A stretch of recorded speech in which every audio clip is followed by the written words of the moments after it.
a process that was supposed to be bureaucratic, routine. This is the image Washington never expected to see. A Canadian prime minister standing at a podium, flanked by Swedish defense executives, telling the most powerful military alliance in history.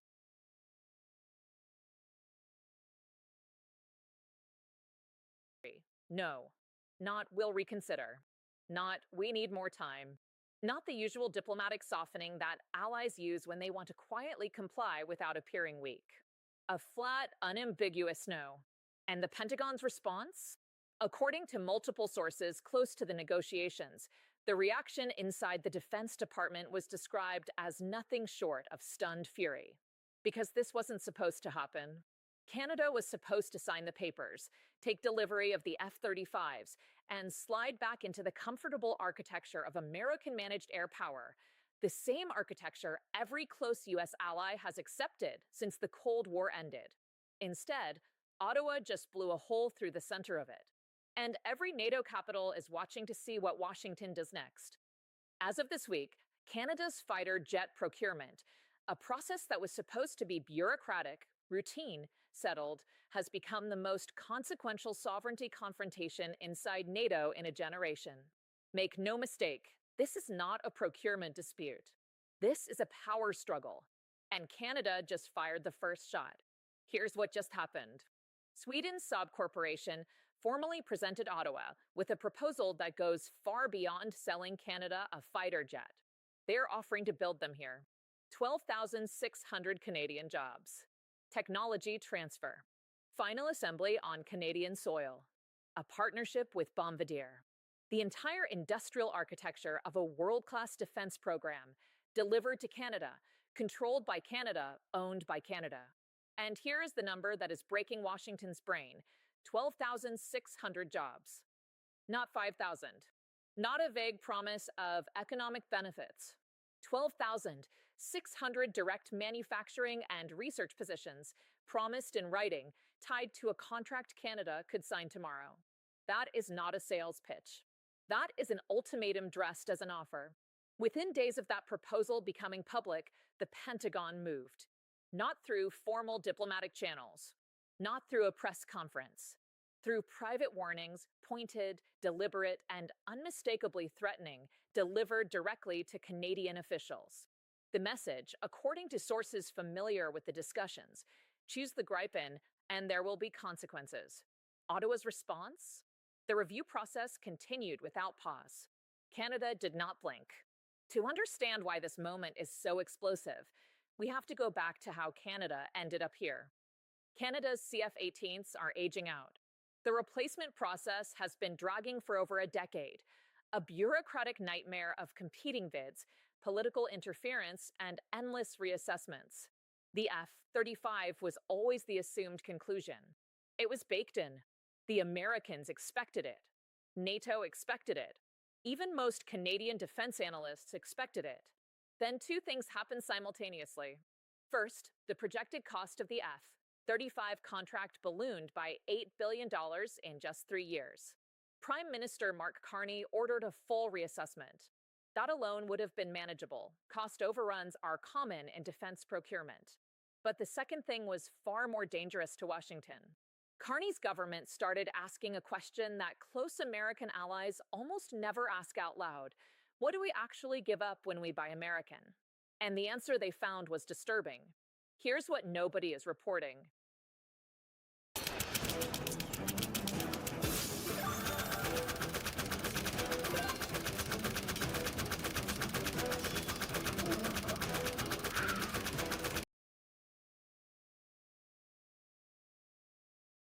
The F-35 is not just a fighter jet.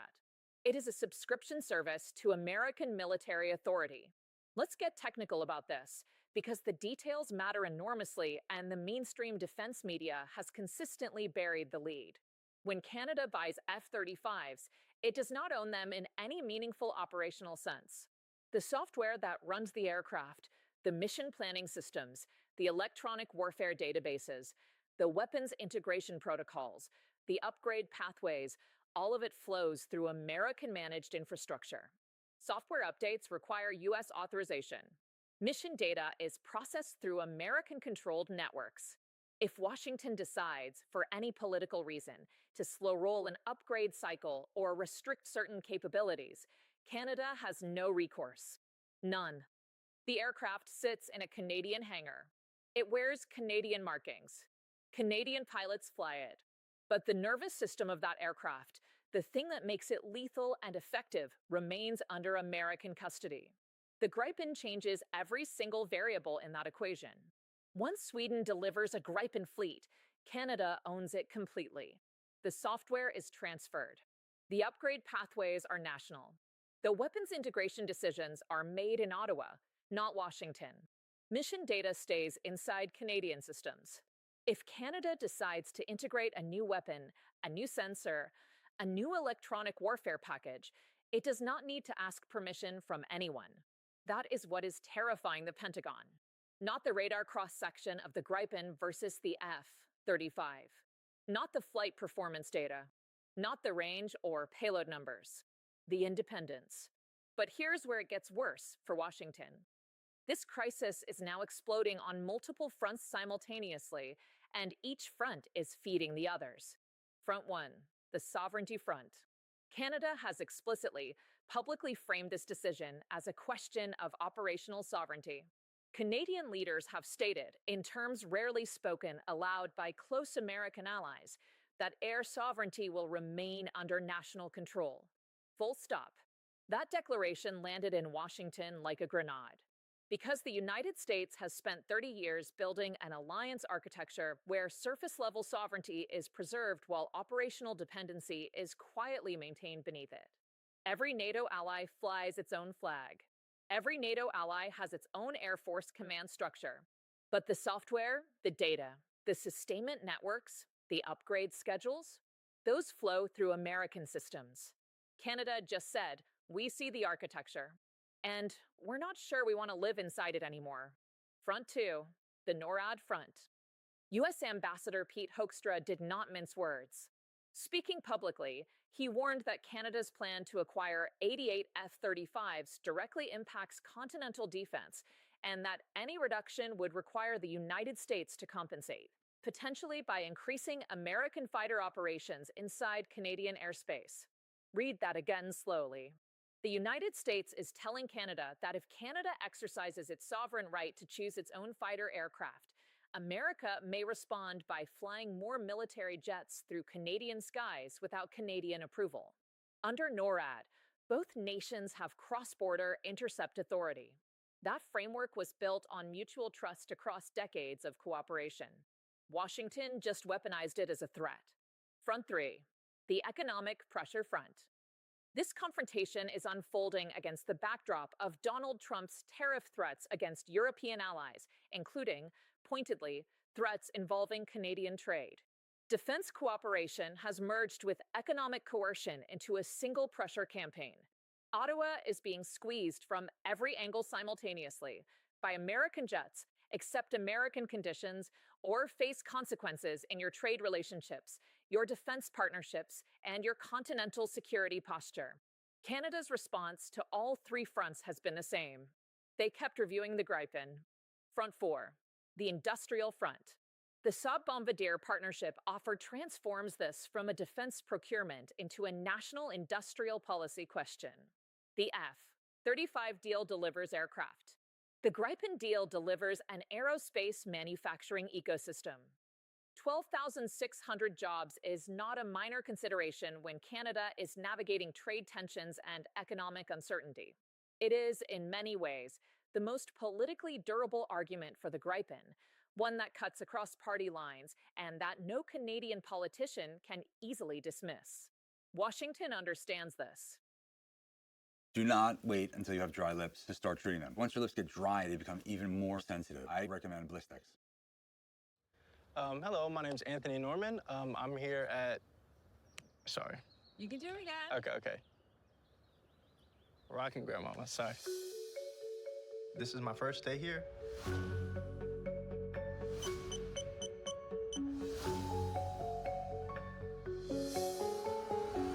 I'm basically here to do whatever they need me to do. We got sales, customer relations. You wanna try this? It's wasabi octopus. It's okay, I appreciate it. This is our CEO. Dougie's office soon. My son is going to be the new CEO, and he is going to be great. I've only been back for 6 months. I lived in Jamaica for 4 years. In Jamaica, we said. Don't do that. We're about to go on our big retreat. Yep. And that's what you're helping out with here. We have got team building. Fantastic motivational speakers. God, kill me! And then not to mention the Rockin' Grandma's Talent Contest.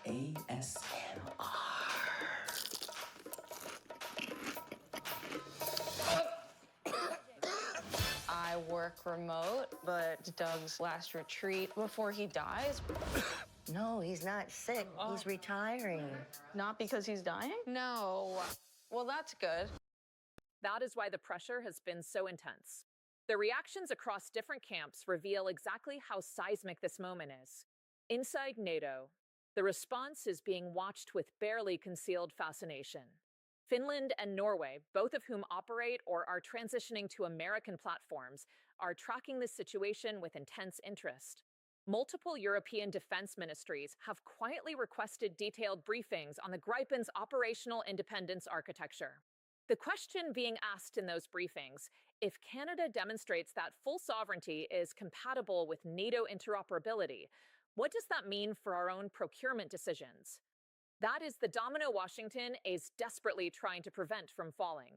Inside Canada, the political dynamic is shifting faster than most analysts anticipated. The combination of sovereignty language, the job creation numbers, and the broader context of American economic pressure has created an unusual coalition of support for the Gripen option. Traditionally pro-American voices in the Canadian defense establishment are finding it harder to make the case for F-35 dependency when Washington is simultaneously threatening tariffs and warning about NORAD restructuring.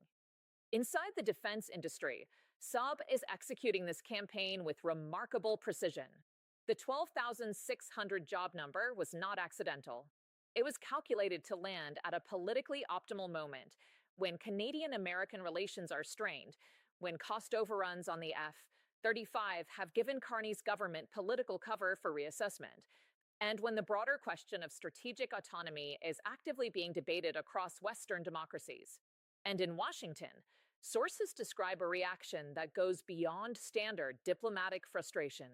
According to officials familiar with the internal discussions, the Pentagon is apoplectic, not because Canada might choose a less capable fighter, but because Canada is openly questioning the framework itself. Let's step back and look at what the Gripen actually is, because the mainstream coverage has dramatically undersold what makes it strategically relevant to Canada's specific situation. The Gripen was not designed to fight the same war as the F-35. It was designed to survive a different kind of catastrophe. Sweden built the Gripen on a core assumption: in a real conflict, air bases will be hit first. Command networks will go down. Centralized logistics will collapse. And a fighter jet that depends on pristine facilities, uninterrupted data links, and continuous software connectivity will become a very expensive piece of grounded metal. The Gripen assumes all of that fails on day one. It can operate from roads. It can be refueled and rearmed by a ground crew of 5 people in under 10 minutes. It requires no specialized infrastructure. Small dispersed teams can keep a Gripen operational under conditions that would completely ground an F-35. Now look at Canada's actual defense challenge. Canada does not project air power across distant oceans. Canada defends the second largest airspace on the planet, much of it in the Arctic, where infrastructure is sparse, where temperatures drop to conditions that break most military equipment, where Russian bomber activity has been increasing along polar approach routes, and where response time is everything. In that environment, the Gripen's operational philosophy is not a compromise. It is a strategic asset. The F-35's stealth capabilities and sensor fusion are unmatched under ideal conditions. But Arctic conditions are not ideal. And a fighter fleet that requires extensive support infrastructure is a fleet that becomes vulnerable the moment that infrastructure is stressed. This is the argument that shifted Canada's internal deliberations from procurement towards strategy. And once that shift happened, the F-35 case became significantly harder to make on its merits alone. So where does this go? Here's what you need to understand about the paths forward, because each one carries consequences that extend far beyond which jet Canada ends up flying. Scenario 1, Canada scales back the F-35 purchase and supplements with Gripens. This is the hybrid option that several Canadian defense analysts have floated.